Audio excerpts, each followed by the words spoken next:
संकट के समय दया की प्रार्थना। हे यहोवा, तू मुझे अपने क्रोध में ना डांट और ना झुंझलाहट में मुझे ताड़ ना दे। हे यहोवा, मुझ पर अनुग्रह कर, क्योंकि मैं कुम्हला गया हूं। हे यहोवा, मुझे चंगा कर, क्योंकि मेरी हड्डियों में बेचैनी है। मेरा प्राण भी बहुत खेदित है, पर तू हे यहोवा कब तक? लौट आ हे यहोवा, और मेरे प्राण बचा। अपनी करुणा के निमित्त मेरा उद्धार कर, क्योंकि मृत्यु के बाद तेरा स्मरण नहीं होता। अधोलोक में कौन तेरा धन्यवाद करेगा? मैं कराहते कराहते थक गया।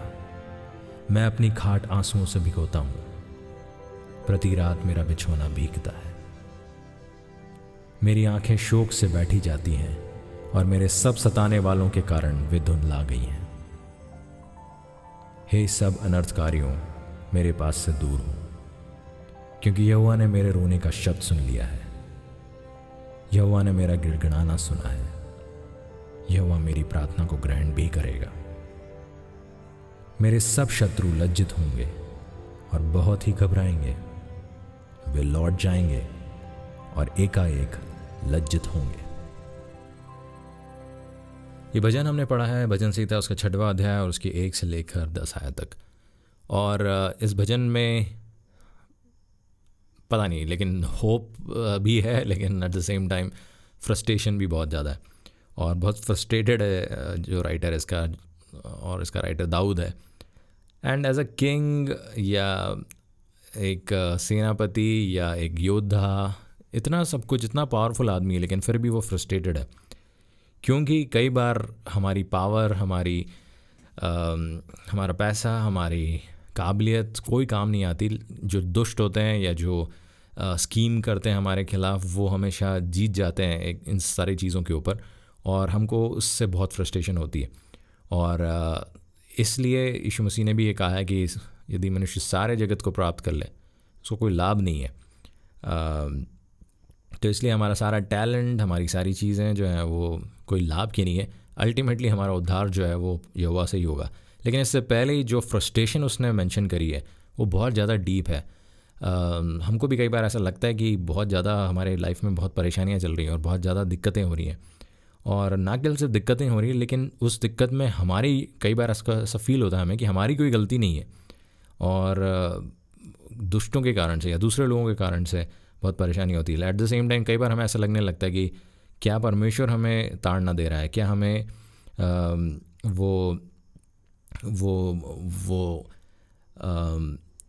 कोई दंड दे रहा है। और अगर ये सब हमको फील तभी होता है जब हमारी लाइफ में बहुत सारी परेशानियाँ चलती रहती हैं। और इसलिए लेकिन दैट ऑल्सो मीन्स कि अगर हम परमेश्वर के साथ चल रहे हैं तो हमको ये फीलिंग होगी भी। अगर हम परमेश्वर के साथ हैं, अगर परमेश्वर हमारे साथ है, तो हमको ये फीलिंग आएगी भी, क्योंकि कॉन्स्टेंटली हमारी डिपेंडेंसी उसके ऊपर है। और यदि हमारी डिपेंडेंसी उसके ऊपर है तो हम फ्रस्ट्रेट होंगे ज़रूर, डेफिनेटली। हमको भी बेचैनी होगी, जैसे यहाँ पर लिखा है कि हे यहोवा मुझे चंगा कर, क्योंकि मेरी हड्डियों में बेचैनी है। और मेरा प्राण बहुत ही खेदित है, और इसलिए वो विनती कर रहा है कि प्रभु मुझे उद्धार कर। इसलिए वो 4 आयत में कहता है, लौट आ हे यहोवा, और मेरा प्राण बचा। अपनी करुणा के निमित्त मेरा उद्धार कर।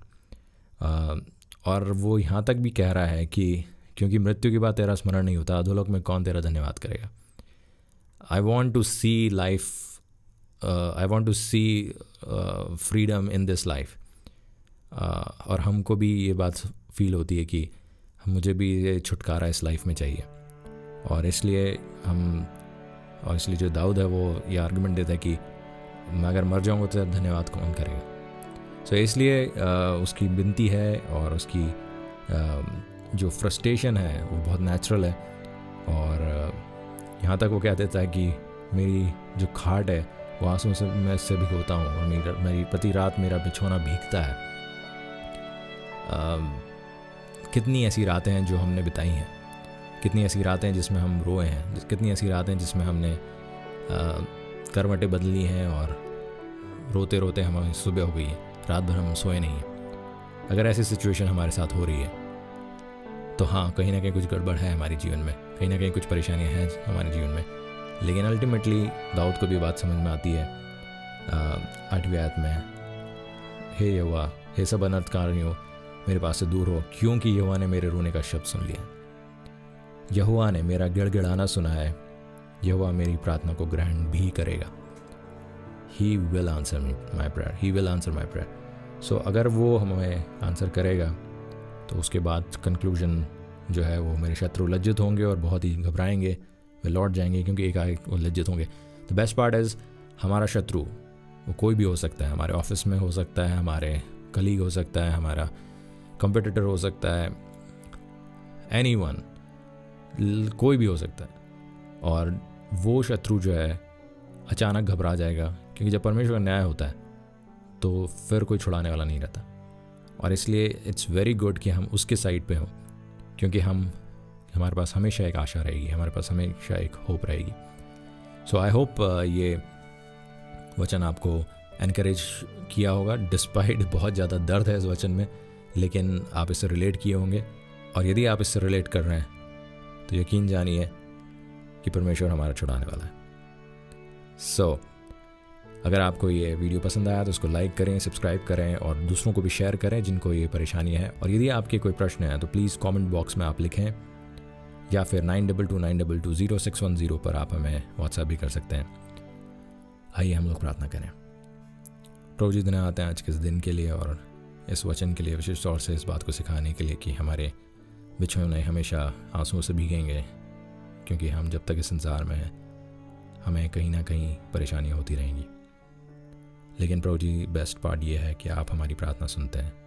जो कुछ भी इस वचन को सुना है वो इस बात को ढूंढ रहा है, तो प्रभु जी होने दें कि आज ही वो अपने आप को आपके सन्मुख लेके आ सके, एक्सेप्ट कर सके कि आप ही उसके उद्धार करता है, और यीशु नासरी के नाम से वो बपतिस्मा ले और आपके चरणों में आ सके। हम धन्यवाद हैं इस समय के लिए। हम प्रार्थना चाहते हैं उन सभी लोगों के लिए जो इसको सुन रहे हैं, आप उनको आशीर्वाद करें और उनको उन सारी समस्याओं से छुड़ाएं जो उनके जीवन में चल रही है। यीशु नासरी के नाम से मांगते हैं, आमीन।